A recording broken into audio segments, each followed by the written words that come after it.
مولانا سردار احمد صاحب سیدی صاحب سے درخواست گزار ہوں کہ وہ اپنے ارشادات فرمائیں۔ الحمدللہ رب العالمین والصلاة والسلام على اشرف الانبیاء والمرسلین وعلى آلہ وصحبہ اجمعین، اما بعد فاعوذ باللہ من الشیطان الرجیم، بسم اللہ الرحمن الرحیم۔ لو انزلنا هذا القرآن على جبل لرأيته خاشعا متصدعا من خشية الله۔ صدق الله مولانا العظيم وصدق رسوله النبي الكريم الأمين۔ إن الله وملائكته يصلون على النبي يا أيها الذين آمنوا صلوا عليه وسلموا تسليما۔ درود اللهم صل وسلم على سيدنا ومولانا محمد وعلى آل سيدنا ومولانا محمد وأصحاب سيدنا ومولانا محمد وبارك وسلم۔ الصلاة والسلام عليك يا سيدي يا رسول الله وعلى آلك وأصحابك يا سيدي يا حبيب الله۔ انتہائی معزز مکرم محتشم حضرت علامہ مولانا سید انعام الحق شاہ صاحب مدّ ظلہ العالی، حضرت علامہ مولانا محمد اسحاق ظفر صاحب مدّ ظلہ العالی، حضرت علامہ مولانا عبدالحمید ضیائی مدّ ظلہ العالی، دیگر بہت سارے علماء کرام، حفاظ کرام اور میرے مسلمان بھائی دوست تشریف فرما ہیں۔ ماہ شعبان ہے جس کے بارے میں رسول اللہ صلی اللہ علیہ وسلم نے فرمایا تھا کہ شعبان و شہری، کہ شعبان میرا مہینہ ہے۔ تو شعبان کے اس مہینے میں آپ کی اس مسجد میں دستار فضیلت جو ہے، یعنی قرآن پاک حفظ کرنے والے بچوں کے حفظ سے قرآن جو ہے اس کی خوشی منائی جا رہی ہے، اور ان کے سر پر دستار باندھی گئی ہے، ان کو تحائف دیے گئے ہیں۔ تو یہ آپ کے لیے بہت خوشی کا موقع ہے۔ میں نے ایک لفظ پڑھا ہے، عموماً ہمارے ہاں چونکہ لفظ بہت زیادہ استعمال ہوتا ہے اس لیے میں نے بہت آہستہ پڑھا تھا، بڑا آرام سے۔ الصلاۃ والسلام علیک یا سیدی یا رسول اللہ، ٹھیک ہے نا؟ عموماً ہم یہ پر زبر پڑھتے ہیں اور بہت زور سے پڑھتے ہیں، ٹھیک ہے؟ اور ایسے ہی جب سادات آتے ہیں ان کا نام لیتے ہیں تو سید بھی بہت زور سے بولتے ہیں۔ سیدی اور سید لفظ ہوتا ہے، لہذا آئندہ اس لفظ کو صحیح کر کے بولا کریں تاکہ اس کا معنی بھی صحیح ادا ہو، ورنہ سید کا معنی کو نہیں ہوتا۔ دوسری بات یہ ہے کہ چونکہ حفظ قرآن جو ہے اس کی محفل ہے، جو میں نے آیہ کریمہ پڑھی ہے نا، اس کا مفہوم یہ ہے کہ اللہ نے اس قرآن جو ہے اس کو اتنی عظمت اور اتنا جلال عطا فرمایا ہے، اتنی طاقت عطا فرمائی ہے۔ اللہ خود فرماتا ہے کہ اگر اس کو پہاڑوں پر نازل کرتا تو پہاڑ بھی لرز جاتے اور پاش پاش ہو جاتے۔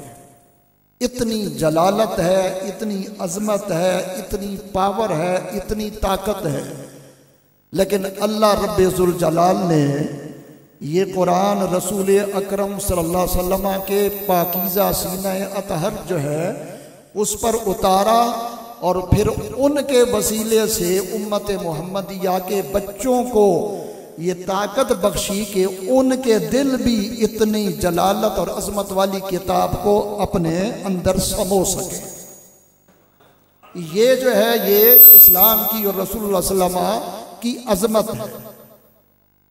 حدیث پاک جو ہے اس میں آتا ہے کہ خیرکم من تعلم القرآن وعلمہ، امت محمدیہ جو ہے اس میں ہر قسم کے افراد ہیں، اچھے بھی ہیں برے بھی ہیں، ٹھیک ہے؟ پھر جو ہے وہ تقسیم کے اعتبار سے کوئی تجارت کرتا ہے، کوئی نوکری کرتا ہے، کوئی کیا کرتا ہے، کوئی کیا کام کرتا ہے، ٹھیک ہے. لیکن جو قرآن پڑھتا ہے اور پڑھاتا ہے اس کے بارے میں رسول اللہ صلی اللہ علیہ وسلم نے فرمایا خیرکم، ایک ہوتا ہے اچھا ہونا، ایک ہوتا ہے زیادہ اچھا ہونا. برا حضور نے کسی کو نہیں کہا، اپنے کسی امتی کو برا نہیں کہا. یعنی امت محمدیہ کا ہر فرد اچھا ہے، لیکن ان اچھوں میں سے سب سے زیادہ اچھا وہ ہے جو قرآن پڑھتا ہے اور پڑھاتا ہے. خیرکم من تعلم القرآن وعلمہ. تو جس استاد نے پڑھایا آپ کے سارے محلے میں سب سے بہتر وہ ہے، اور جنہوں نے پڑھا اس پورے محلے میں سب سے بہتر وہ ہے. خیرکم من تعلم القرآن وعلمہ. میں آج ایک روایت پڑھ رہا تھا، مسند الفردوس کی حدیث پاک ہے. یہ قرآن پاک جو یاد کرتے ہیں بچے، اللہ ان کو کتنا مقام عطا فرماتا ہے. صرف حفظ قرآن کی بات کرتا ہوں، جو عالم ہو اس کا درجہ تو بہت اوپر ہوتا ہے.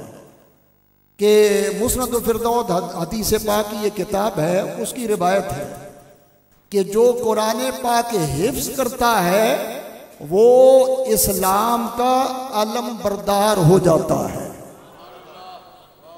یعنی جو قرآن پاک حفظ کر لیتا ہے سمجھو کہ وہ اسلام کا جھنڈا اپنے ہاتھ میں اٹھا لیتا ہے، اور جو اسلام کے اس علم بردار کی تعظیم کرتا ہے سمجھو کہ وہ رب کی تعظیم کرتا ہے. جو اس کو عزت دیتا ہے سمجھو کہ وہ رب کی عزت کر رہا ہے، اور جو اس علم بردار کی توہین کرتا ہے اس پر اللہ کی لعنت برستی ہے. جی آپ سے قرآن جو ہے نا اس ذرا دھیان سے جو ہے وہ ان سے ملا کریں، ٹھیک ہے. اور جو اس قرآن کے عالم ہوتے ہیں اس سے بھی زیادہ دھیان سے جو ہے ان سے ملا کریں. یہ بہت احتیاط کی بات ہے، ورنہ جو ہے وہ میں نے سنا دیا ہے کہ جو آپ سے قرآن یعنی اسلام کے علم بردار کی عزت کرتا ہے، اس کی تعظیم کرتا ہے، وہ رب کی تعظیم کرتا ہے، اور جو اس کی توہین کرتا ہے اس پر لعنت برستی ہے. میں ایک آدھ بات جو ہے وہ کہنا چاہتا ہوں کہ دیکھیے آپ سے قرآن ہے، اس کو بھی جو ہے وہ قیامت کے دن بہت کچھ ملے گا. حدیث پاک وقت نہیں ہے، حدیث پاک کا مفہوم یہی ہے کہ جب حافظ قرآن جنت میں جائے گا، ٹھیک ہے، جنت میں تو جانا ہے، جنت میں جائے گا تو اللہ فرمائے گا پڑھ، اور یہ جو جنت کے درجات ہیں ان کو عبور کرتا جا، ٹھیک ہے. وہ الحمد سے لے کر والناس تک پڑھتا جائے گا اور جنت کے درجے جو ہے وہ چڑھتا جائے گا. اور جہاں والناس ختم کرے گا نا، جس درجے پر وہ والناس ختم کرے گا وہاں تک جنت کی جتنے درجے ہیں، جتنی زمین ہے، اور اللہ ساری کی ساری اس کے نام کر دے گا. والدین کے بارے میں آتا ہے کہ قیامت کے دن اللہ ان کے سر پر جو ہے وہ عزت کا تاج رکھے گا. یعنی جو حفظ کرتا ہے اللہ اس کو بھی قیامت کے دن نوازے گا، اور جو اس کے والدین ہوتے ہیں اللہ ان کو بھی عطا فرمائے گا. ایک اور حدیث پاک ہے کہ جس مسلمان نے اپنے بچے کو ناظرہ قرآن پڑھایا، والد کی بات کر رہا ہوں، جس نے ناظرہ قرآن پڑھایا اللہ اس کے اگلے پچھلے سارے گناہ معاف فرما دے گا. والد کی بات ہے. اور جس نے اپنے بچے کو قرآن مجید حفظ کرایا تو قیامت کے دن وہ والد جب میدان حشر میں آئے گا تو اس کا چہرہ ایسا چمک رہا ہوگا جیسے چوندوی کا چاند ہوتا ہے، ٹھیک ہے، چوندوی کے چاند کی طرح. حافظ قرآن نہیں، باپ. اور پھر اللہ حافظ قرآن کو حکم دے گا کہ تو قرآن پڑھ، ٹھیک ہے. ادھر حافظ قرآن پڑھے گا، ادھر اللہ اس کے والد کے درجات بلند کرتا جائے گا. یہ جو ہے حفظ قرآن کی بات ہے کہ بچہ جو ہے جس نے حفظ کیا اور جو اس کا باپ سے مراد والدین دونوں ہی ہوتے ہیں، باپ جو ہے اس کا نام لے لیا جاتا ہے، میرے نزدیک اس حدیث کی تشریح یہی ہوگی کہ والدین ہیں دونوں، ماں بھی اور باپ بھی۔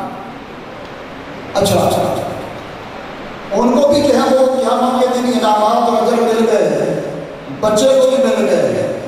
ایک فریق ہوتا ہے تیسرا جو بنتا ہے وسیلہ۔ ہاں جی، یہ وسیلہ بہت بڑی پاور اور طاقت ہوتی ہے۔ ہم جب رب سے مانگتے ہیں تو ہم کہتے ہیں یا اللہ اپنے حبیب کے صدقے ہمیں عطا فرما، ٹھیک ہے نا؟ طاقت جو ہے نا، طاقت رب کے پاس پہنچنے کی طاقت وہ استعمال کرتے ہیں۔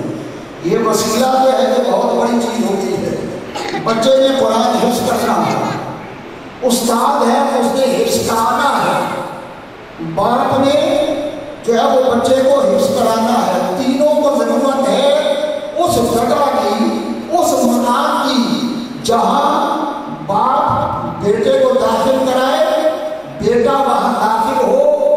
استاد کو ضرورت ہوتی ہے ایک جگہ کی جہاں جا کر وہ بیٹھے اور بچوں کو قرآن حفظ کرائے، ٹھیک ہے؟ اور یہ جو وسیلہ ہوتا ہے نا، یہ باپ کو بھی سہولت دیتا ہے، بیٹے کو بھی سہولت دیتا ہے اور استاد کو بھی سہولت دیتا ہے، ٹھیک ہے؟ تینوں کو سہولت دیتا ہے نا، تو استاد ہے اس کو بھی اجر ملے گا، جو حفظ کر رہا ہے اس کو بھی اجر ملے گا، اور جو باپ ہے داخل کرانے والا اس کو بھی اجر ملے گا۔ تو جس نے سب کو یہ سہولت جو ہے وہ بخشی اندازہ کی اللہ اس کو کتنا نوازے۔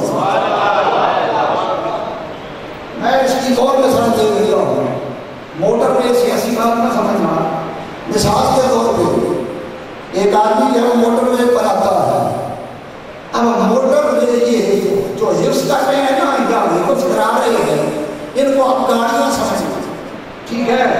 جو حفظ کر رہا ہے وہ بھی موٹر وے پہ چڑھ رہا ہے، جو حفظ کرا رہا ہے وہ بھی موٹر وے پہ چڑھ رہا ہے، جو باپ ہے وہ بھی موٹر وے پہ چڑھ رہا ہے، تینوں کو جو ہے وہ فائدہ پہنچ رہا ہے۔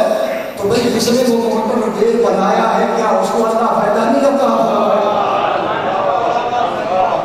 ہاں جی، یہ مدرسے بنانے والے اور یہ مدرسے کے ساتھ تعامل کرنے والے لوگ بچوں کے ساتھ یہ موٹر وے بناتے ہیں، ٹھیک ہے؟ سب کو جو ہے وہ اللہ نوازے گا، آپ سے قرآن کو بھی نوازے گا، استاد کا اپنا مقام ہے، اور وہ سہولتیں بخشنے والا جو ہے وہ ایک فرد ہو بہت سارے افراد ہو، ان کا اپنا مقام ہے۔ قرآن پاک میں آتا ہے نا کہ ان الذین آمنوا وعملوا الصالحات، جو ایمان لائے اور نیک عمل کیے، لہم درجات عند ربہم، اللہ کی بارگاہ میں ان کے درجے بہت بلند ہوں گے، ٹھیک ہے؟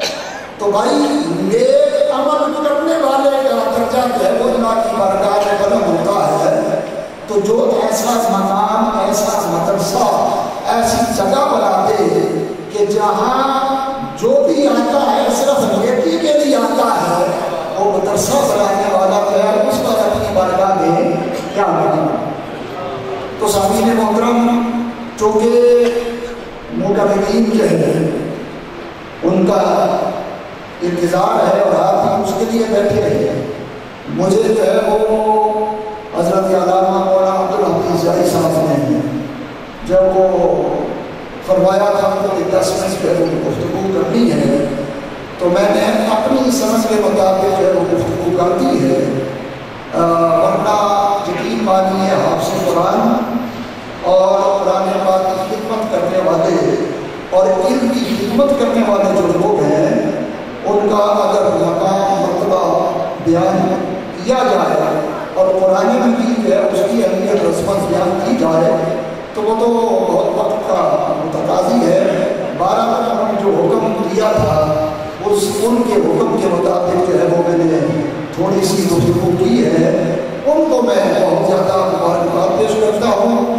وہ قاری صاحب جنہوں نے قرآن مجید جو ہے وہ اس پر محنت کی ہے بچوں پر ان کو مبارکباد پیش کرتا ہوں، جو بچے حافظ قرآن بنے ہیں ان کو مبارکباد پیش کرتا ہوں، اور سارے محلے کو مبارکباد پیش کرتا ہوں، اس لیے کہ جو قرآن یہاں پڑھا جاتا ہے نا، اس کی برکتیں صرف مسجد کے اندر محدود نہیں رہتی، ٹھیک ہے، اس کی برکتیں دائیں بائیں آگے پیچھے جتنے محلہ ہیں، جتنے گھر ہیں، جتنے افراد ہیں، جتنے کاروبار